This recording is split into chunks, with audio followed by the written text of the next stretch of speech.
Today we're going to talk about what's a tritone substitution and how to use it. A tritone substitution is when we substitute the dominant chord of a chord progression for another dominant chord a tritone away from its root. For instance, we can substitute the C7 chord for an F-sharp 7 or a G7 chord for a D-flat 7. Let's see that within the context of a chord progression. Let's say we have the 2-5-1 on C major, 2-5-1.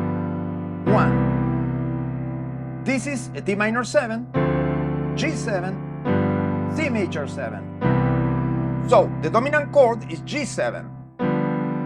Now we go a tritone away from the root.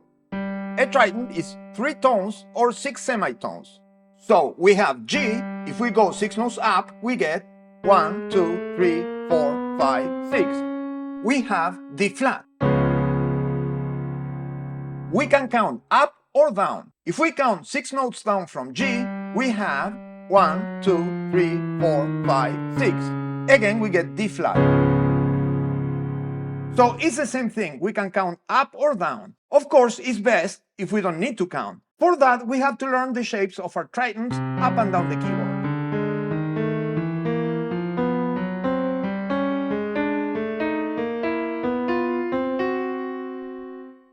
Okay, so we have 2, 5, 1.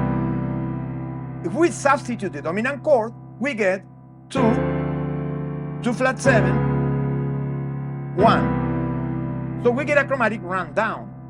2, 2 flat 7, 1. So then we go from 2, 5, 1 to 2, 2 flat 7, 1. So this is a famous tritone substitution, and we can use it in any music style. Now, the magic in jazz, particularly when we're playing with a bass player, is that we can use it freely, independently of what the bass or the piano are playing. I mean, we can organize and substitute the chord with the bass player both at the same time. But we can also substitute the chord even if the bass player is not. Or vice versa, the bass player can substitute the note even if we're not substituting the chord. And that is because in jazz, we usually play rootless chords, which facilitates that interchange. Let's say we have our 2-5-1.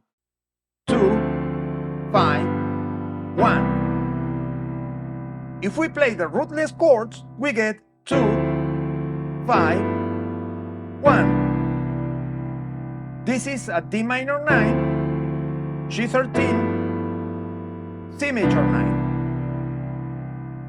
So if we substitute the dominant chord, we get 2, 2 flat 7, 9, 1. This is a D minor 9, D flat 7, 9, C major 9. Now, let's say we substitute the bass, but not the chord.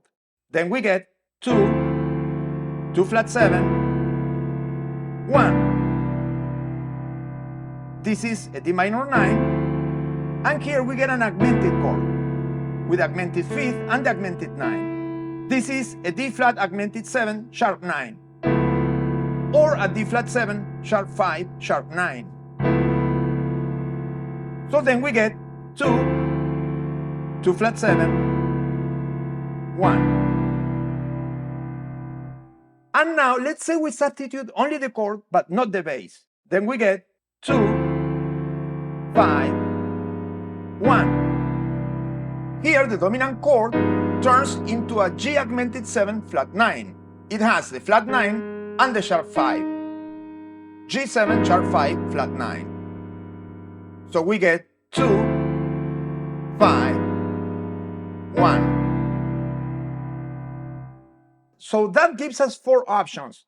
We can play the progression without the substitution, 2, 5, 1. We can play the progression with the substitution, 2, 2 flat 7, 1. Or we can substitute only the bass, 2, 2 flat 7, 1. Or we can substitute only the chord, 2, 5, 1. Now, this gives us a lot of options to give color to our chord progressions. If you find this video useful, don't forget to give us a like and subscribe to the channel. If you'd like to learn more, you can register for free at InsidePiano.com. There you can install the app on your device and get access to all of these videos for free. You can also get access to the series Piano for the Modern Musician, where we talk in depth about these subjects. The app is available for Android, iOS, Linux, Windows, and Mac OS. Meanwhile, have fun with the practice, and I'll see you in the next video.